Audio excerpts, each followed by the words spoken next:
do I have this day an opinion, a personal opinion, on the outcome in Roe versus Wade? And my answer to you is that I do not. But do you think there is as fundamental a concern as legitimacy of the court would be involved if Roe were to be overturned? Well, Mr. Chairman, I think that the legitimacy of the court would be undermined in any case if the court made a decision based on its perception of public opinion. So a good judge will consider it as precedent of the United States Supreme Court, worthy as treatment of precedent like any other. Senator, I said that it's settled as a precedent of the Supreme Court entitled to respect under principles of stare decisis. And one of the important things to keep in mind about Roe v. Wade is that it has been reaffirmed many times over the past 45 years. As Richard Fallon from Harvard said, Roe is not a super precedent because calls for its overruling have never ceased, but that doesn't mean that Roe should be overruled. It just means that it doesn't fall on the small handful of cases like Marbury versus Madison and Brown versus the board that no one questions anymore. Wow, they all lied. They all lied. It's Tuesday, June 28th, 2022, and welcome to Let It Be Known, the flagship program for the National Newspaper Publishers Association. And what is the penalty for lying under oath? In many cases, it's jail time, but apparently not if you're a Supreme Court justice. Outspoken New York Representative Alexandria Ocasio-Cortez wants 2 justices impeached for lying under oath, and it looks like she has quite the case. Also this morning, new images of Phoenix Mercury star Brittney Griner apparently shows her confused and scared as she's led into a courtroom in Russia. Let's bring on now James Wright from the Washington Informer and journalist Dawn Montgomery to discuss this and more. Good morning, guys. Good morning. Dawn, you saw how our fabulous producer put all that together. Mm-hmm. These justices were under oath in the Senate. They lied, obviously. Representative Cortez says they need to be impeached. How do they get away with this? They get away with this because there's really no precedence of this actually happening. So it's one of those things where I know that just in general in law, if there's precedence, then you can enforce something, or then you can go by something. But because there isn't one, I guess it's time to make history. AOC is asking, Biden to step up and asking the Democratic Party to step up and to do more than just, talking points and asking people to donate $6 to campaigns and things of that nature. And she's right. Like, why are we donating money at this time when we actually need you all to do your job? Like, flex your power, legislate a little bit harder for those of us, whether you're going to figure out how many Democrats you need to do whatever you need to do as far as codifying, this, and then dealing with just other issues, because we're in for a long fight. The Republicans have been planning for this. I said this the last time I was on the show, that this didn't come out of nowhere, and they're actively doing what they want to do. Their chess pieces are on the board, and it's up to the Democrats to figure out what their next move is going to be. Well, you're right. Their chess pieces they've moved them in a way that we can't understand why Democrats haven't responded with their moves, if they have any moves. James, right? I did not realize Clarence Thomas's comments back during his confirmation hearings, but Greer brought them up, and he's just as guilty as the rest. Who would move, James, to start an impeachment hearing? And if is lying to the Senate Judicial Committee enough? Good morning, and to both of you. And let me just say that you're right, Stacey. There are consequences for lying under oath in a congressional hearing. It is a congressional hearing. You are under oath. Whether those penalties are civil or criminal specifically, I do not know at this point, because the discussion hasn't reached that point. But if an impeachment were to take place, it would start in the House of Representatives, more than likely in the House Judiciary Committee. They would bring up the charges and they would bring it to the full House. And the House it has to be a majority vote. It only needs to be a majority vote for it to take place for a trial in the Senate. Now, in the Senate, for a justice to be impeached, that person would need to get 2/3 of the senators voting. So that's the process. And let me just go along with what Dawn said. They did lie. And the reason why they lied is because if they told the truth, if a Wonder Woman had her lasso, when she uses that lasso and they told the truth, they would not have been confirmed. And this is an interesting sidebar to this, Stacey and Dawn, is because this is an example of a Republican Party with the fall of the moderate Republican. If you had the more moderate Republicans like you did in 1991, as opposed to now, people like Bob Dole, you would not have had this situation that took place on Friday. Well, you had two. You had two senators, one Republican, Senator Susan Collins and Joe Manchin, the Democrat from West Virginia, say they felt misled by Justices Brett Kavanaugh and Neil Gorsuch during their individual confirmation hearings. The two senators, both pro-choice, voted to confirm Kavanaugh and Gorsuch because they assured them that they believe Roe v. Wade was the law of the land and it should not have been changed. To me, that doesn't that speak volumes, Dawn? That should be enough, literally. Even though like when Senator Collins came out and it was like, okay, girl, woe is me. But at the end of the day, it's like when you have senators say that they were lied to and they put it out there and we've got all the documentation. Look at that amazing video where it's lie, lie, lie, lie, lie. That's enough evidence, in my opinion, to just say, okay, we need to have a hearing. We need to talk about this. And honestly, at this point, what hearing do we need when we've got all of the Right. video proof and the audio and everything that we have? Just do it and figure out how to make some changes and make it swift, because if we don't, they're going to be on there long enough to, reverse a lot of things. And then I feel as if it's going to be a lot harder for us to kind of, get those constitutional rights back. Yeah, absolutely. In a national televised interview, Representative Ocasio-Cortez says she believes the court is facing a quote unquote crisis of legitimacy.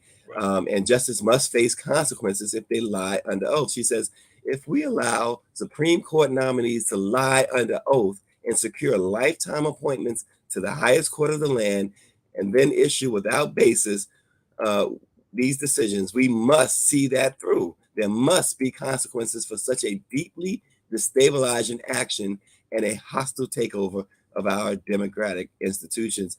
And, David Youngblood writes in that the senators are lying. These nominees were Federalist Society acolytes and were certain to be anti-Roe. James, your thoughts on that? Well, see, that's the point. The point is that they came on that court with the agenda to overturn Roe. Now, John Roberts, the Chief Justice, he voted actually to keep Roe in place. Now, of course, he wants to overturn Roe at some point, but he wanted to do it in a more incremental, step-by-step process. I don't like that either, but I like that better than what they did with one fell swoop, getting rid of it based on the Jackson case.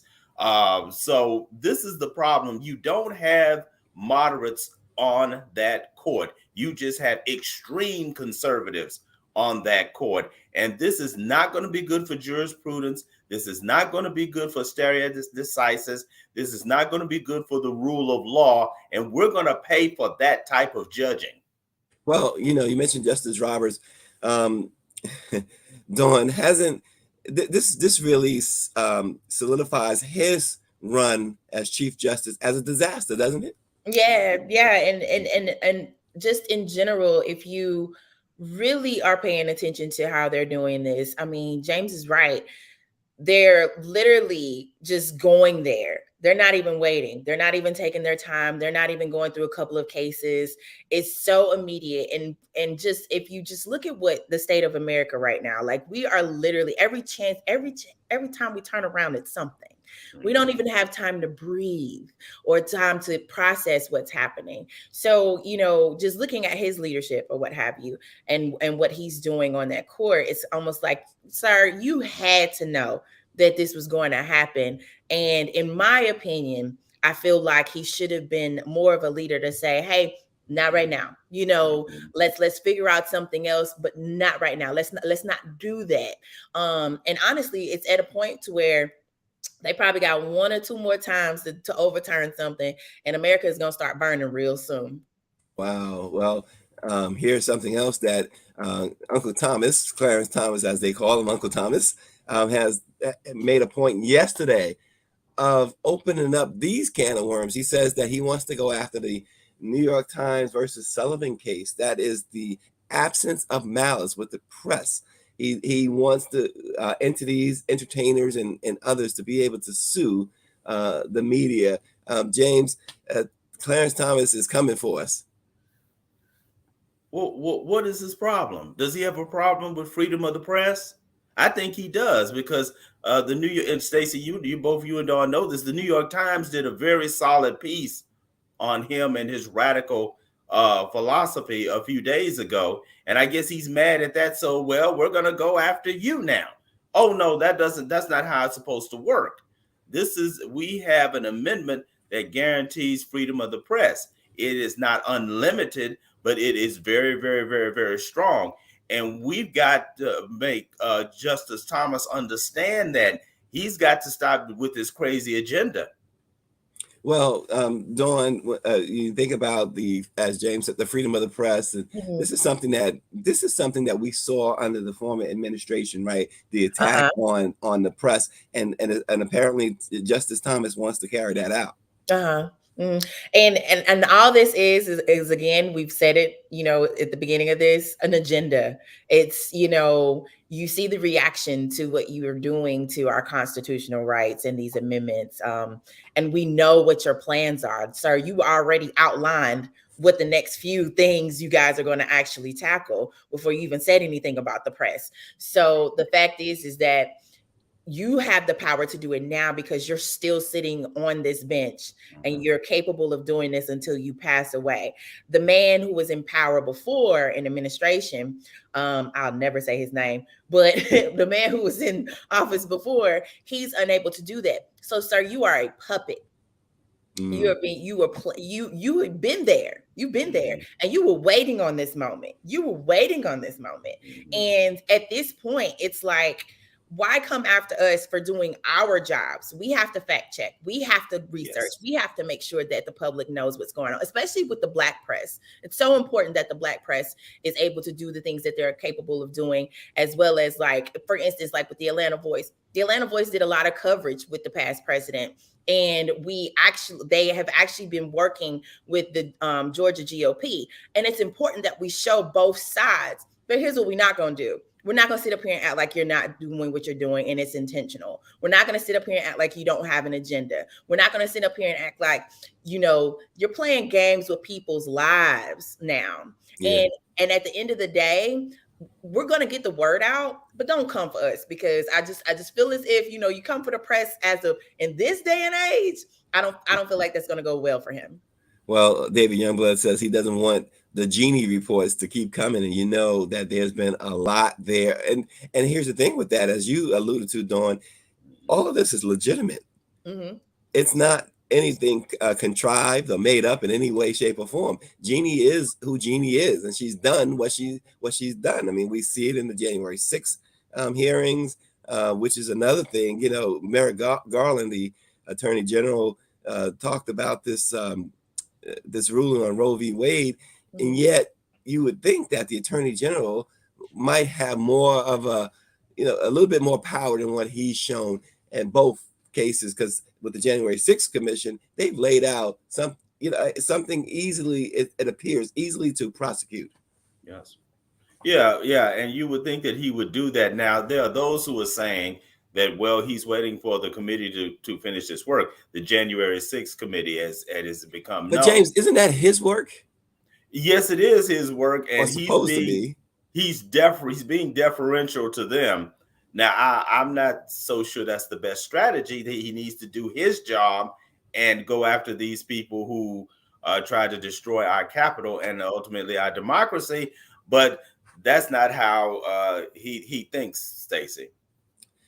Well, as we move on this morning, disturbing new images of Brittney Griner, the Phoenix Mercury basketball star, emerged again yesterday, more than 4 months after she was arrested at a Moscow airport for cannabis possession. She appeared yesterday in court for a preliminary hearing ahead of her trial, and they again extended her detention, and she faces as many as 10 years in prison. You can see the pictures of her looking just a bit out of it, if you will, for lack of better description. I mean, she seemed to be certainly afraid, which who wouldn't be? What is happening here, Dawn? Why haven't there been any real, it appears not any real attempts to bring her home? Well, I know one of the things is that in following some of the journalists that have access to what's happening to Brittney Griner over there in Russia, I know that there was like a preliminary hearing that we're seeing that she was leaving from, and her Russian attorney stated that they told U.S. embassy officials that this was a closed hearing. How is this a closed hearing and there's press there? Right. You get what I'm saying? If it's a closed, like, I don't, maybe they do things different in Russia, but like, here you can't get in, you standing outside the door. So another thing for me is that, I really feel like even if you were told this was a closed, hearing, why aren't you standing outside the door so that maybe someone can catch you all being on site, showing up for her? I know, Biden has been in Europe, or he was in Europe. And my thing is how come that plane couldn't be rerouted to Russia or something? I mean, I get it. It's a lot going on, but somebody's got to figure out something to tell us, because standing on, private planes, government planes, to look at a TV and see what's happening in America while you're in flight somewhere else is not the move. And I'm not trying to throw shade to Madam VP, but like, come on, think about the optics here. We've got a lot of things that are happening. A lot of people have lost their rights right now. Yeah. You've got her over there. She has no rights, like, at all. Yeah. And to think that we're losing our rights here, she's dealing with over in Russia. Like, who is speaking up for her? I know that, a lot of us have signed petitions. I know that a lot of us are tweeting thoughts and prayers, but beyond thoughts and prayers, we've got to figure out something. And then the biggest thing to me about this entire thing is once we get her home, because I'm going to believe we're going to get her home. She's going to be physically well. She may be mentally shaken up, but what do we do when we get her back home? Because they are using her as a pawn right now. And it's not fair to figure out what you're going to do with a Black woman in a foreign country when you're doing the things that you're doing to Black women here in America. Wow. Well put, Dawn. We're joined by Dr. Ben Chavis, President and CEO. But with that said, I'm thinking, James, and you're the historian here, and I'm thinking about somebody like a LeBron James, because Brittney Griner is said to be the LeBron James of the WNBA, but also going back to when Muhammad Ali went over to Iran in 1980 to bring back some of the hostages that were taken there. When Muhammad Ali went over to the Middle East in the 1992, I believe it was, the Gulf War, James, and brought, without fear or favor, as they say, brought home some hostages there. Brittney Griner is a hostage. Who can be today's Muhammad Ali, James? Stacey, please forgive me for what I'm about to say, but I wish we had Henry Kissinger now. I really wish we had Henry Kissinger. And forgive me for saying that, because I certainly wouldn't have said anything like that in the 1970s. No, but I get where you're going. Solid diplomats. We need Andrew Young. He's up in age. We need people who know how to talk to folks like that. We don't have that right now. We have very bright and smart and intellectual people, but we don't have those solid core negotiators who know how to reach across the countries to talk to these people, to do those types of things. You mentioned Muhammad Ali. I'm thinking about Jesse Jackson when he went and got Lieutenant Goodman out of Syria. We don't have that no more. So we've got to figure out something. Yeah, Doc, Brittney Griner, she really looked very much out of sorts in that hearing yesterday. We've heard reports about trades that the U.S. Might consider with Russia to get her home. Doc, what needs to happen here? Well, I think we have to continue to amplify our voices. Keep in mind the government, that is the U.S. government and the Russian government, will only pay attention to the extent to which we amplify our voices here in America first. And, there's a lot on the Biden-Harris administration agenda. In order for this to get pushed up to the top priority, we have to make it a top priority among Black America. That's why we're doing this program. And I think that it will eventually be resolved, but she's going through a lot. I think when Don asked what's going to happen to her first, when she comes back, she needs to rest. She needs to get back in a situation where she can recover and repair from a very terrible ordeal. We're only seeing a part of what she's really going through. It's probably much worse than what they're showing. So, the quicker we can get her home, the better. And to get her home with honor, the better. So I think that these diplomatic negotiations that are going on, they are behind the scenes. Right. In order for them to work, they can't be done in public. Even the, about swapping prisoners, that has to be done very behind the closed doors, else it'll never work. You call it just, that's how they released another American prisoner not too long ago. There was a secret negotiations going on, and they got him out. So, I think those negotiations are going on in her behalf. We don't know about it, but I'm assured that they are. And we have to just continue to amplify our voices on this side so that she doesn't get lost in the fold. Americans' memory is very short. We get amnesia very quickly. Yeah. And so we got to make sure that the American public doesn't get amnesia about our beloved sister. Well, and you also, Dawn, recognize too that if this does go to trial, and even if she's acquitted, and Russia, the government can appeal the acquittal, unlike here. So she's, in that sense, she still wouldn't be free to come home. Right. They're going to probably try to prolong this as long as they can, or as long as they want to, I should say, just to get whatever it is that they want to get. And again, with a Henry Kissinger or Andrew Young, you would have somebody that could physically go over there and find out what it is that they are actually wanting. Because honestly, I have yet to hear somebody specify what it is that Russia is looking for in exchange for her. I know that for the other, Americans that they've had previously, they have listed their demands. They have said some things, and maybe I missed that memo, maybe I missed that tweet, but I have not seen that for her. So at this point, it's literally up in the air. So it's like, okay, is somebody going to go over there and do something? Is somebody going to, reach out and say something? Or are we just going to sit here and just let their courts do the process and then wait for whatever reaction we're supposed to have as a result of that? Yeah, the young lady posting under the Tia TV, she says, go outside your political parties and ask others. She needs help. And that's, I think, when you dissect that, that's a really good point. This is not a Democrat or Republican issue. This is an issue where everyone should be on board. Right, James? Yes, this is something that everyone should be on board. This could happen to you, and it could be Russia today. It could be China tomorrow. And this is why we need our government, and not necessarily Biden and Harris. I know they're working, and I'm kind of in that space. I agree with Dr. Chavis. They're working behind the scenes in order to get her free. But there needs to be an effort to let people know that's taking place.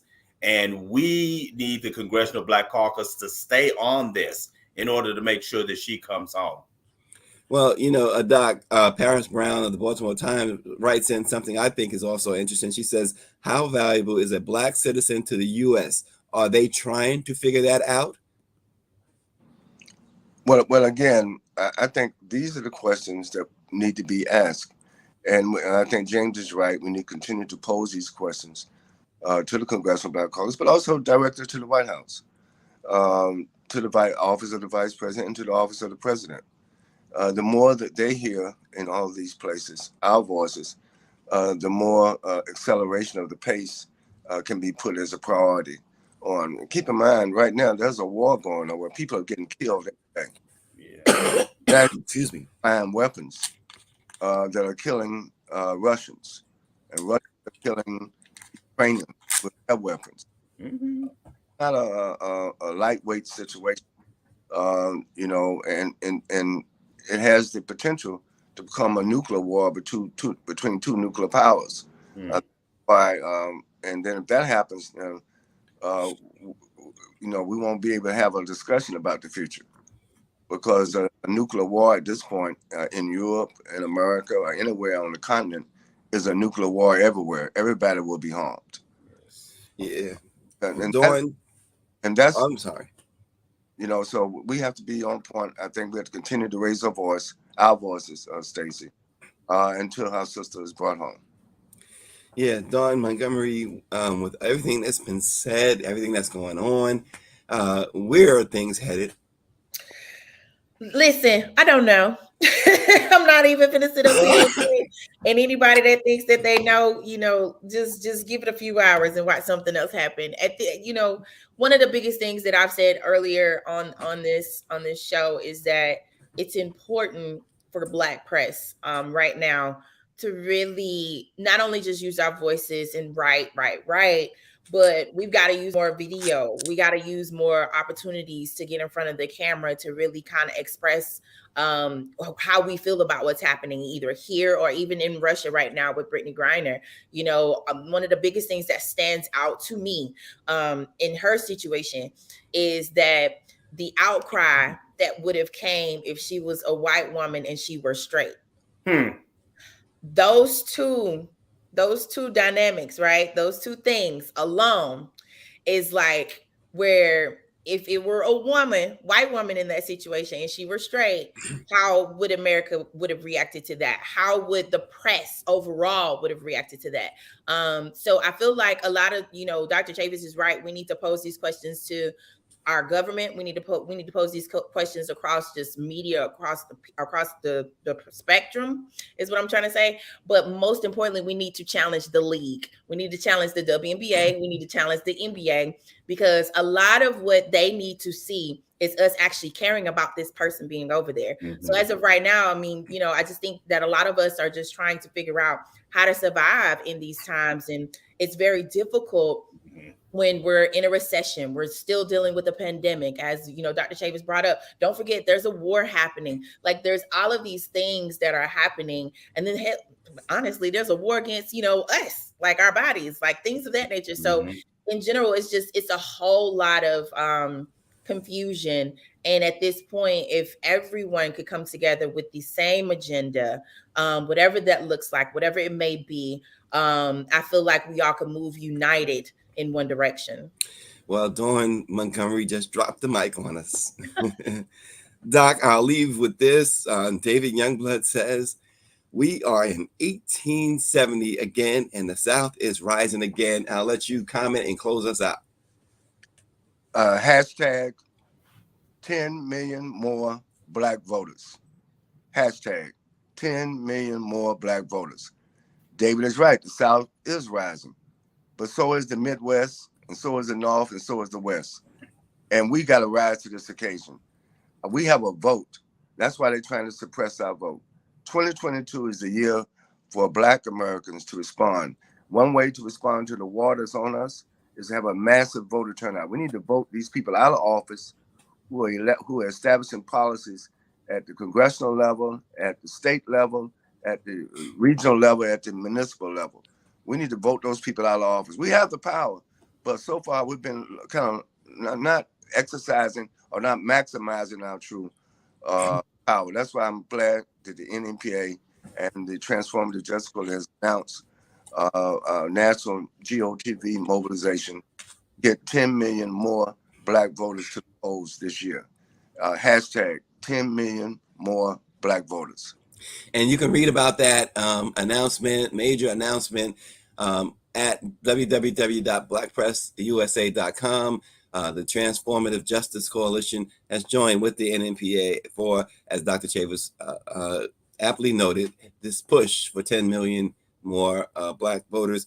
And you can also read about it in most of our member newspapers across the country. And Cheryl Smith just said, speak. Cheryl Smith of the Texas Metro News is watching, and so is Terry Sanders. We thank you so much for watching. I hope to see you tomorrow. I mean, I'm coughing up a storm over here, but thanks for joining. Let it be known. And everybody have a great day.